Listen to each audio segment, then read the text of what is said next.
कृष्णा दोस्तों, किशोरी क्रिएशन से मैं सपना शर्मा आप सभी का हार्दिक स्वागत करती हूँ आपके अपने चैनल पर। दोस्तों, आज के वीडियो में मैं आपके लिए सावन मास के चौथे दिन की कथा लेकर आई हूँ। इससे पहले जो है मैंने सावन मास के 3 अध्याय के वीडियोज़ मेरे चैनल पर डाले हुए हैं। उनके लिंक जो है मैं डिस्क्रिप्शन बॉक्स में दे दूँगी। आप उनको वहाँ जाकर देख भी सकते हैं और श्रवण भी कर सकते हैं। अगर आपने उनको अब तक नहीं देखा है या सुना है तो उनके लिंक मैं आपको डिस्क्रिप्शन बॉक्स में दे दूँगी। में श्रावण मास का महात्म्य दिया गया है। इसमें 30 अध्याय हैं। श्रावण महात्म्य का चौथा अध्याय प्रारंभ करने से पहले दोस्तों, आज मैं आपको शिव गायत्री मंत्र के बारे में बताऊंगा। विद्महे महादेवाय धीमहि तन्नो रुद्रः प्रचोदयात्। यह मंत्र काल सर्प योग के प्रभाव को दूर कर देता है और इसका रोजाना 108 बार पाठ करने से आर्थिक विपत्ति और बुरे दिन दूर हो जाते हैं। यह मंत्र शांति और समृद्धि देता है। ये देखते हैं, सुनते हैं श्रावण मास महात्म्य के अध्याय 4 में हम धारण, पारण, रुद्रवर्ती व माणिक्यवर्ती व्रत की विधि के बारे में जानेंगे। हमने सुना कि सनत कुमार ने जो है भगवान से कहा कि आपने श्रावण मास के व्रतों का क्षिप्त वर्णन सुनाया, तो उससे सुनकर जो है मुझे तृप्ति नहीं मिली। आप मुझे विस्तार पूर्वक बताइए। तब भगवान ने व्रत के बारे में विस्तार पूर्वक बताया। पूजा, रुद्राभिषेक पूजा, फल की जानकारी, विधि और अंत में जो है मौन व्रत का फल का महात्म्य भी बताया। आगे ईश्वर बोले, हे सनत कुमार, अब मैं धारण पारण व्रत का वर्णन करूंगा। प्रतिपदा के दिन से आरंभ करके सर्वप्रथम पुण्य वाचन करना चाहिए। इसके बाद मेरी प्रसन्नता के लिए धारण पारण व्रत का संकल्प करना चाहिए। एक दिन धारण व्रत करें और दूसरे दिन पारण व्रत करें। उसमें धारण व्रत में उपवास और पारण व्रत में भोजन होता है। मास के समाप्त होने पर व्रती को इसका उद्यापन भी करना चाहिए। श्रावण मास के समाप्त होने पर सबसे पहले पुण्य वाचन करना चाहिए। इसके बाद में मानद, आचार्य तथा अन्य ब्राह्मणों का वरण करना चाहिए। इसके बाद पार्वती तथा शिव की स्वर्ण निर्मित प्रतिमा की जल से भरे हुए कलश पर स्थापित कर कुंभ पर स्थापित कर रात में भक्ति पूर्वक पूजन करना चाहिए और पुराण श्रवण आदि के साथ रात भर जागरण करना चाहिए। प्रातःकाल अग्नि स्थापना करके विधि पूर्वक हवन करना चाहिए। मृत्युंजय मंत्र से तिल मिश्रित भात की आहुति डालनी चाहिए। इस प्रकार शिव गायत्री मंत्र से घृत मिश्रित भात की आहुति डालें और पुनः षडाक्षर मंत्र से खीर की आहुति प्रदान करें। तब उसके बाद में पूर्ण आहुति देकर होम शेष का समापन करना चाहिए और बाद में ब्राह्मणों को भोजन कराना चाहिए तथा आचार्य की पूजा करनी चाहिए। अब इस प्रकार से उद्यापन संपन्न करके मनुष्य ब्रह्मत्या आदि पातकों से मुक्त हो जाता है। इसमें संदेह नहीं है। इस महाव्रत का अवश्य करना चाहिए। अब श्रावण मास में मासोपवास की विधि को आदर पूर्वक सुनिए। प्रतिपदा के दिन प्रातःकाल इस व्रत का संकल्प करें। या पुरुष मन तथा इंद्रियों को नियंत्रित करके इस व्रत को करें। अमावस्या तिथि को लोक का कल्याण करने वाले ध्वज शंकर की अर्चना, पूजा षोडशोपचार विधि से करें। इसके बाद अपनी सामर्थ्य के अनुसार वस्त्र तथा अलंकार आदि से ब्राह्मणों का पूजन करें, उन्हें भोजन कराएं और प्रणाम करके दक्षिणा देकर विदा करें। इस प्रकार से किया गया मासोपवास व्रत मेरी प्रसन्नता कराने वाला होता है। हे सनत कुमार, मनुष्य को सभी सिद्धियां प्रदान करने वाले लक्ष्य संख्या परिमिश्रित स्वर्णवती व्रत के विधान की सावधान होकर सुनिए। आदर पूर्वक कपास के 11 तंतुओं से बत्तियां बनानी चाहिए। वे रुद्रवर्ती नाम वाली बत्तियां मुझे प्रसन्न करने वाली हैं। मैं श्रावण मास में भक्ति पूर्वक देवी के देव गौरीपति महादेव का यह एक लक्ष्य संख्या वाली बत्तियों से निरांजन करूंगा।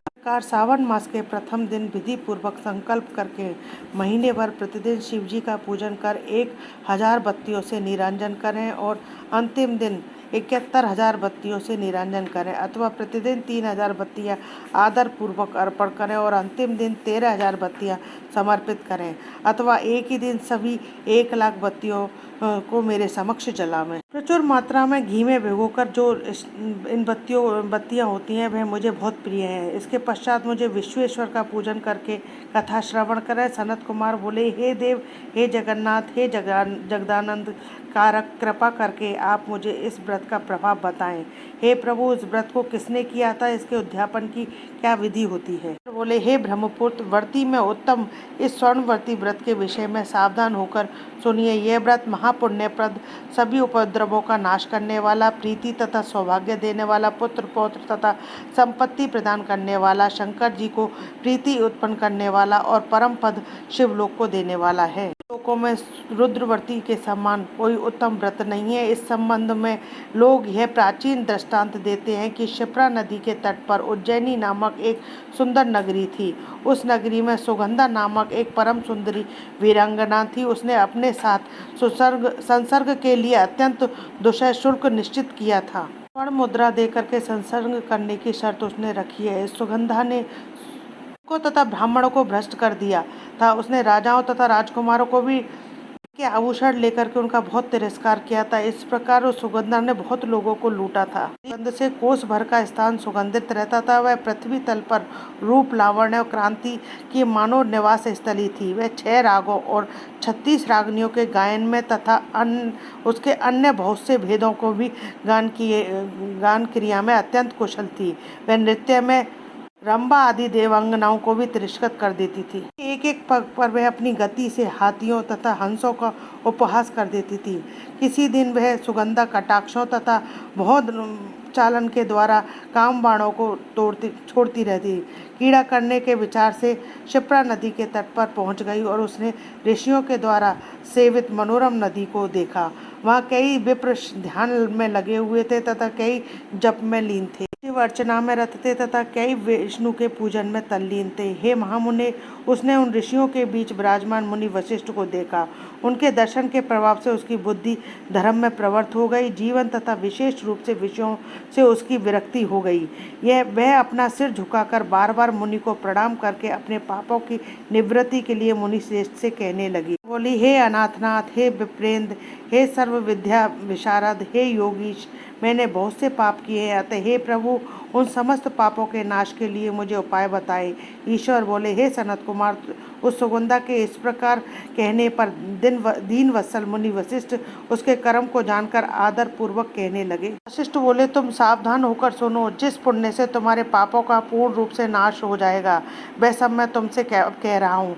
हे भद्रे, तीनों लोकों में विख्यात वाराणसी में जाओ। वहाँ जाकर तीनों लोकों में दुर्लभ, महान पुण्य देने वाला तथा शिव का रूप के लिए अत्यंत प्रीति कर रुद्रवती नामक व्रत को उस क्षेत्र में करो। हे भद्रे, उस व्रत करके तुम परम गति को प्राप्त करोगी।